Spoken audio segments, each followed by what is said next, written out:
বিশেষ করে মাদেরকে সম্মান দেওয়াই হয় না। তাদের সেখানে বেতন বৈষম্য আছে। পুরুষের এক ধরনের, মহিলাদের আরেক ধরনের, কাজ কিন্তু সমান।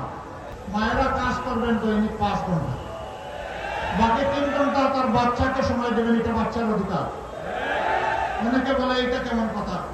ইনসাফের বাংলাদেশ যদি কায়েম হয় আপনাদের বুথে 13 তারিখ থেকে, তাহলে আর আপনাদের উপর বেইনসাফি করা হবে না ইনশাআল্লাহ।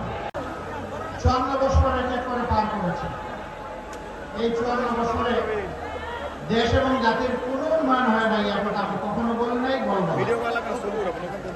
উন্নয়ন হয়েছে 2 ধরনের, একটা জনগণের আর একটা রাজনৈতিক নেতা কর্মী। জনগণের উন্নয়নটা করতে গিয়ে রোডের বদলে বাঁশ ব্যবহার করা হয়েছে, সিমেন্টের বদলে ছাই ব্যবহার করা হয়েছে। জনগণের উন্নয়নটা করতে গিয়ে বাংলাদেশ থেকে 28 লক্ষ কোটি টাকা শুধু 15.5 বছরে বিদেশে পাচার করা হয়েছে। দেশের বুকে মাটির নিচে কত বস্তা আছে তা আমরা জানি না। এই 54 বছরে বহু দলের রাজনৈতিক নেতা নেত্রীরা দেশ পরিচালনা করেছেন। তারা যখন প্রথম ক্ষমতায় বসেছেন, তারা যে পরিমাণ সম্পদশালী ছিলেন, 5 বছর, 10 বছর, 15 বছর পরে এই সম্পদ 700-800 গুণ বেড়ে গেছে। এবং সবার বাপের বাড়ি যাই হোক, শ্বশুর বাড়ির সম্পদ হুড়ো করে রয়েছে। সবার শ্বশুর বাড়ি ধনী, বাপের বাড়ি একটা ধনী। সাহস করে না, মনে করে বাপের বাড়ির কারণে আমি অবৈধ সম্পদ যদি চালান দিই, ও মরবে, আমারও মারবে।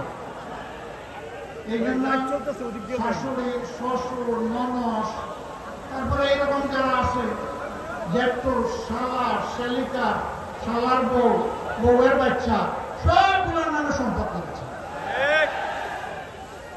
এক সময় ওরা আবার বলে যে এই সম্পদটা তোমার না, বিপদের সময় পাহারা দিয়েছে, এখন তুমি কে? তোমাকে আমি চিনি না, সম্পত্তিটা আমার। তখন অনেকে আবার আত্মহত্যা করে, অনেকে আবার পাবনায় গিয়ে আশ্রয় নেয়, অনেকে মনের দুঃখে দেশ ছেড়ে চলে যায়, বগলে হয়ে ঘুরায়, আর অনেকে দেশ ছাড়তে গিয়ে কলাপাতার উপরেও শুয়ে থাকে। সেই ঘটনা ঘটনাই বাংলাদেশে ঘটেছে।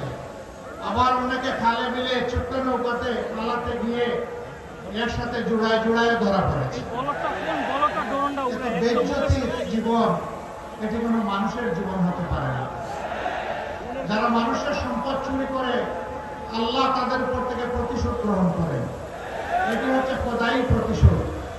এই জন্য দফায় দফায় তারা লাঞ্ছিত হয়েছে, শিল্প এলাকায় পরিণত হয়েছে। কিন্তু সমস্যা এখানে সীমাহীন। শিল্প যেখানে থাকবে, পরিকল্পনাও সেখানে থাকবে, শৃঙ্খলা সেখানে থাকবে, কাজ সেখানে থাকবে, উন্নয়ন সেখানে থাকবে, নিরাপত্তা সেখানে থাকবে।